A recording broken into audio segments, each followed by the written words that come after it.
Welcome back to Hema's kitchen. ఈరోజు మనం చాలా టేస్టీగా ఉండి ఓట్స్ క్రిస్పీ దోశను ఎలా తయారు చేసుకోవాలో చూద్దాం. ఈ ఓట్స్లో మనకి చాలా ఫైబర్ ఉంటుందండి, యాంటీ ఆక్సిడెంట్స్ అనేవి చాలా ఉంటాయి. ఈ ఓట్స్ దోశకి ముందుగా మనం ఒక ఆనియన్ కట్ చేసి పెట్టుకోవాలి అండ్ 4 పచ్చిమిర్చి తీసుకోవాలి, చిన్న అల్లం ముక్కను కట్ చేసి పెట్టుకోవాలి.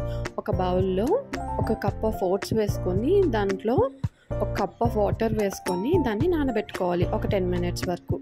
అలా నానబెట్టుకున్నాక ఆ ఓట్స్ని మిక్సీలో వేసేసుకొని ఆ మిక్సీలోనే పచ్చిమిర్చి, అల్లం, ఉల్లిపాయ మొత్తం వేసేసి గ్రైండ్ చేసేసుకోవాలి.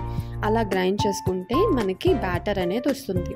సో ఆ బ్యాటర్ని మనం దోశ కన్సిస్టెన్సీ బ్యాటర్లా వచ్చేంత వరకు కూడా మనం వాటర్ వేసుకుంటూ కలుపుకోవాలి. మనం బ్యాటర్లోనే ఆనియన్, పచ్చిమిర్చి ఇవన్నీ వేస్తున్నాం కాబట్టి చాలా టేస్టీగా ఉంటుందండి. మనకి ఆనియన్ వల్ల దోశలు అనేవి చాలా క్రిస్పీగా వస్తాయి. ఎక్కువ వాటర్ వేసేయొద్దండి, మళ్ళీ బ్యాటర్ మనకి పాడైపోతుంది. సో ఎంత వాటర్ కావాలో అంత వాటరే మనం వేసుకొని కలుపుకోవాలి.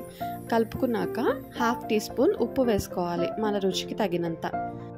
ఈ బ్యాటర్లో మీరు కావాలంటే జీలకర్రను కూడా యాడ్ చేసుకోవచ్చండి. పిల్లలకి కూడా చాలా ఈజీగా అరిగిపోతుంది దోశ అనేది.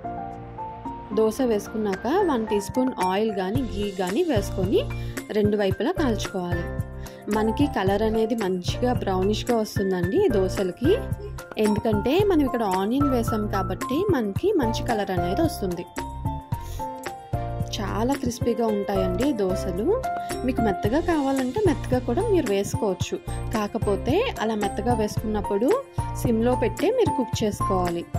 ఓట్స్ అనేది బాగా కుక్ అయితేనే మనకి ఓట్స్లో జిగురు అనేది రాకుండా ఉంటుంది. సో అంతేనండి, ఓట్స్ క్రిస్పీ దోశ అనేది రెడీ అయిపోయింది. పెద్దవాళ్ళే కాదండి, చిన్నపిల్లలు కూడా చాలా ఇష్టంగా తింటారు.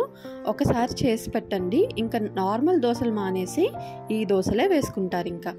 సో మీరు మీ ఇంట్లో ట్రై చేసేయండి. ట్రై చేసి ఎలా ఉందో కామెంట్ చేసేయండి. ఈ దోశల్లోకి చట్నీ, కొబ్బరి చట్నీ కానీ అల్లం చట్నీ కానీ వేసుకుంటే చాలా బాగుంటుందండి. నేనైతే కొబ్బరి చట్నీ వేసుకున్నాను, చాలా టేస్టీగా ఉంది. మరిన్ని హెల్తీ రెసిపీస్ కోసం సబ్స్క్రైబ్ చేసుకోవడం మర్చిపోవద్దు.